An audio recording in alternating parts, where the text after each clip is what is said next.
Los consejos que nos dan los abuelos están llenos de sabiduría.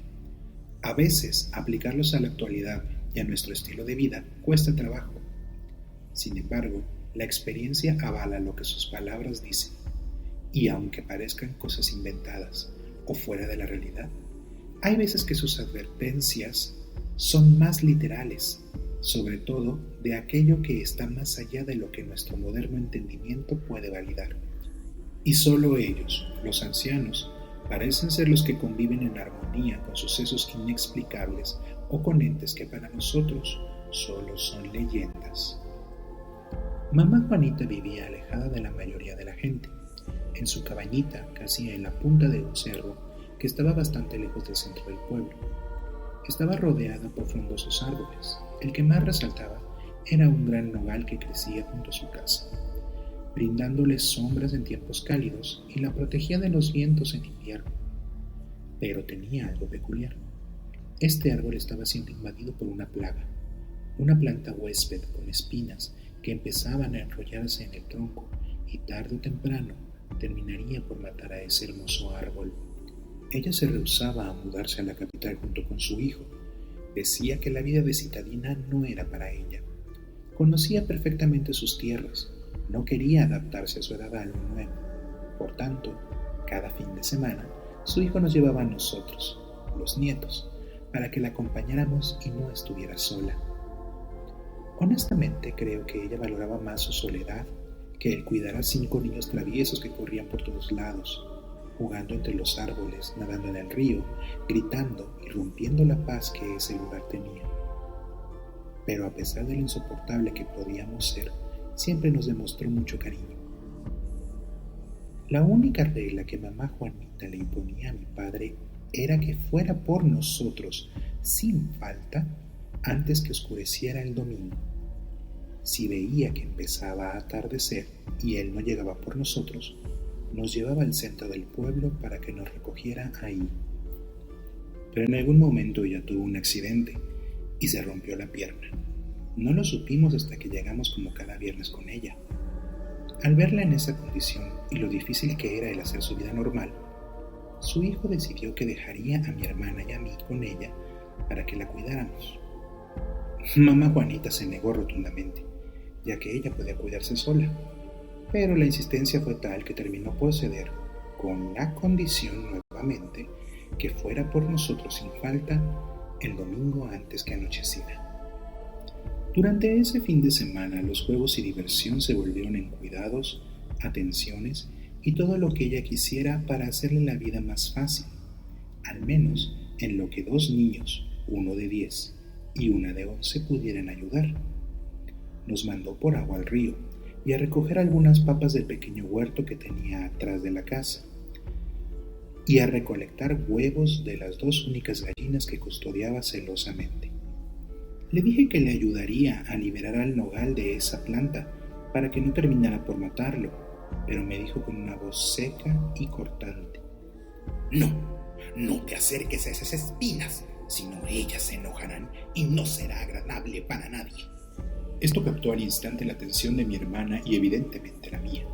Queríamos saber a quién se refería, y con toda la naturalidad del mundo dijo: a las Tláhuel, claro está.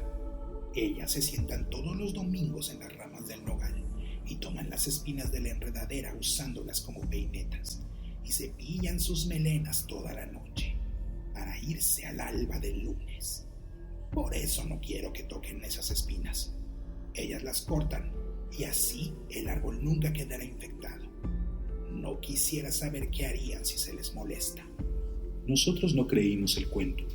Aún éramos unos niños, pero no tan pequeños como para creer esas historias. Al ver nuestro rostro de incredulidad, nos dijo: más sabe el diablo por viejo que por diablo. No pongan a prueba lo que les digo, o no se librarán de ellas. Yo las dejo en paz, y ellas no se meten conmigo. Por eso no quiero que pasen aquí la noche del domingo. Ignoro cómo se comportarán al ver niños aquí. Dejamos pasar el asunto y continuamos con lo que teníamos que hacer, para el domingo estar un poco más libres. Solo quedaba ayudar a bañar a mamá Juanita, y de eso se encargaba mi hermana, mientras yo Tenía mucha curiosidad y no resistí. Salí a cortar un pedazo de la enredadera con espinas. Me preguntaba, ¿cómo podrían peinarse con eso? Así que llevé el pedazo que corté adentro de la casa. La escondí debajo del fogón que ya estaba apagado. Cuando papá fuera por nosotros, me lo llevaría y lo presumiría como la peineta de las Tláhuel. Con lo que no contaba era que mi padre no llegaba. Mi abuela no podía bajarnos al centro del pueblo por su pierna rota. Y él no daba señales de volver por nosotros, al menos por esa noche. Mamá Juanita estaba muy enojada. Jamás la habíamos visto así. Nos dijo que cerráramos las cortinas y pusiéramos la tranca en la puerta. Apagó todo vestigio de luz que pudiera haber y nos dijo que guardáramos absoluto silencio. La obedecimos, más por el miedo de hacerla enojar que por la historia que nos contó a media tarde. Pero fue en ese preciso momento que empezamos a oír ruidos afuera. Eran sonidos como entre una oración o un canto, un rezo o murmullo, como el vuelo de muchos pájaros y chillidos como de ratón. La luz de la luna reflejaba la sombra de una mujer sobre la cortina, como olfateando, y luego se oyó un ruido como de un animal corriendo o escarbando sobre el techo de la casita. Se sentía un aire muy frío que se colaba por debajo de la entrada, y como el sonido de un cerdo rastreando algo justo en la ranura entre el suelo y la madera de la puerta. Abrazamos a mamá Juanita cuando un aullido agudo se escuchó proveniente del nogal y todos los ruidos cesaron. Estábamos a punto de llorar, pero mamá Juanita no lo permitió. Nos susurró: ellas oyen todo.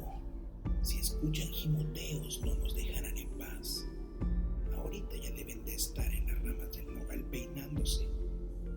No nos molestarán más. Vamos, intentemos dormir.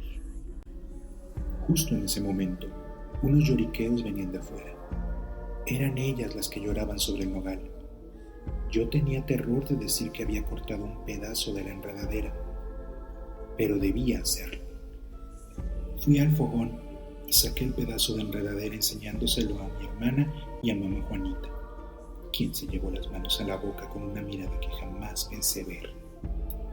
¿Qué has hecho? ¿Por qué, hijo? ¿Por qué? Del exterior, el silencio se rompió por una serie de sonidos de bestias.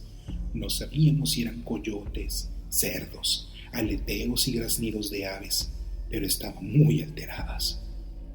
Mamá Juanita dijo: voy a aventarles esto. Ustedes quédense en un rincón y cúbranse, y esta vez sí háganme caso. Nos tapamos con un cobertor y esperamos, pero mi curiosidad fue demasiada.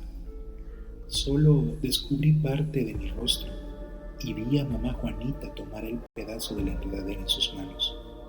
Lentamente lo llevó a su cabello, lo empezó a cepillar mientras tarareaba una melodía como canción de cuna, que al oírla me invadió el sueño y quedé profundamente dormido. Al despertar era de mañana y mi padre estaba explicándole a su madre que se le había descompuesto el coche y fue imposible ir por nosotros el día anterior. Mi hermana estaba de lo más normal, armando un itacate para que desayunáramos en el camino. Le pregunté qué había pasado, si recordaba lo de ayer. Me respondió que ignoraba por qué no nos dejaba quedarnos los domingos en la noche, si había sido la noche más tranquila de su vida. Ella no recordaba nada, pero yo sí. Al despedirme de mamá Juanita, noté que llevaba una peineta en la cabeza. Mi hermana se adelantó con mi papá al auto. No supe si había sido un sueño o qué estaba pasando. Ella me abrazó como siempre al despedirse y me dijo: las Tláhuel te mandan saludos. A ver si aprendes a hacerle caso a tus mayores. Subí al carro y mientras le decíamos adiós con las manos, ella solo se empezó a cepillar el cabello, entrando de nuevo a su casa.